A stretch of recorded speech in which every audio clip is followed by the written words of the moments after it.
नमस्कार, बहुत स्वागत है आपका न्यूज 18 का डिजिटल प्लेटफॉर्म आप देख रहे हैं। मैं हूं आपके साथ रितु सिंह और इस वक्त की बहुत बड़ी खबर मिल रही है। दिल्ली शराब नीति मामले में गुरुवार को दिल्ली हाई कोर्ट में सुनवाई के दौरान एक बड़ा घटनाक्रम हुआ है। दिल्ली हाई कोर्ट से आम आदमी पार्टी के शीर्ष नेताओं को एक बहुत बड़ा झटका लगा है। सुनवाई के दौरान अदालत का रुख बहुत सख्त दिखाई दिया जब जस्टिस स्वर्णकांता शर्मा ने खुलकर कहा कि मेरे चुप रहने का मतलब होगा कि मैं उनके डराने से डर गई, जो मैं नहीं करूंगी। कोर्ट ने साफ किया कि न्यायपालिका पर की गई टिप्पणियों को फेयर क्रिटिसिज्म नहीं माना जा सकता। हालांकि जस्टिस शर्मा ने शराब नीति केस से अलग होने का फैसला भी लिया, लेकिन अवमानना कार्यवाही उन्हीं के सामने चलेगी। अदालत ने कहा कि अरविंद केजरीवाल की ओर से की गई टिप्पणियां स्वीकार्य आलोचना की सीमा से बाहर थीं। इसके साथ ही कोर्ट ने अरविंद केजरीवाल, मनीष सिसोदिया, दुर्गेश पाठक और संजय सिंह को आपराधिक मानहानि के लिए जिम्मेदार ठहराते हुए अवमानना कार्रवाई शुरू करने के आदेश दे दिए हैं। अब अदालत की इस टिप्पणी और आदेश के बाद राजनीतिक गलियारों में हलचल तेज हो गई है। अरविंद केजरीवाल, मनीष सिसोदिया, दुर्गेश पाठक और संजय सिंह को आपराधिक मानहानि के लिए जिम्मेदार पाया गया। जस्टिस शर्मा सौरभ भारद्वाज ने पोस्ट कर कहा कि जस्टिस स्वर्णकांता का ये रिश्ता क्या कहलाता है, तो मेरा जवाब है कि कंटेम्प्ट कहलाता है। ये कहना है जस्टिस शर्मा का।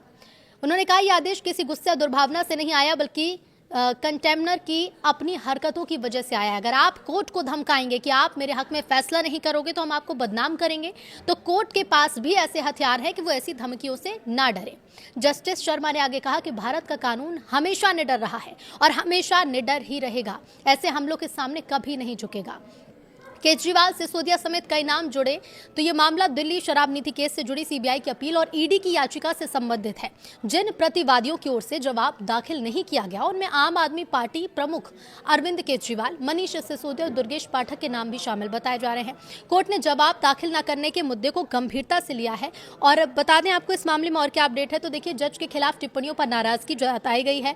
सुनवाई के दौरान अदालत ने उन आरोपों और टिप्पणियों पर भी कड़ा रुख दिखाया जिन्हें न्यायपालिका और जज के खिलाफ अपमानजनक माना गया। जस्टिस स्वर्णकांता शर्मा ने संकेत दिए कि अदालत की गरिमा पर सवाल उठाने वाले मामलों को हल्के में नहीं लिया जाएगा और इसी को ध्यान में रखते हुए अवमानना की कार्रवाई शुरू करने का फैसला इस मामले में लिया गया है। बहुत अजीबोगरीब घटनाक्रम सामने आया है। केजरीवाल और उनकी पार्टी ये तय ही नहीं कर पा रही है कि वो उस नए घटनाक्रम पर अब ये खुशी जाहिर करें या फिर इसका दुख मनाएं। गुरुवार को जब हाईकोर्ट में सुनवाई हुई तो इसी दौरान ये वाकया हुआ जब जस्टिस स्वर्णकांता शर्मा ने खुद को इस हाई प्रोफाइल मामले की सुनवाई से ही अलग कर लिया है। केस छोड़ने के साथ उन्होंने जाते जाते केजरीवाल समेत आम आदमी पार्टी के 5 बड़े नेताओं को तगड़ा कानूनी झटका दे दिया है। उन्होंने मुख्य मामले से खुद को अलग किया और अरविंद केजरीवाल और अन्य 4 नेताओं के खिलाफ अदालत की अवमानना की कार्रवाई शुरू कर दी है। बहुत बड़ा केस अपडेट है इस मामले में। जस्टिस स्वर्णकांता ने खुद को हटा लिया, इस केस से अलग कर दिया है और अवमानना की कार्रवाई भी शुरू कर दी गई है। केजरीवाल पर आपराधिक मानहानि का केस चलेगा और जस्टिस स्वर्णकांता ने आज कई बड़ी बातें इस सुनवाई के दौरान कही हैं।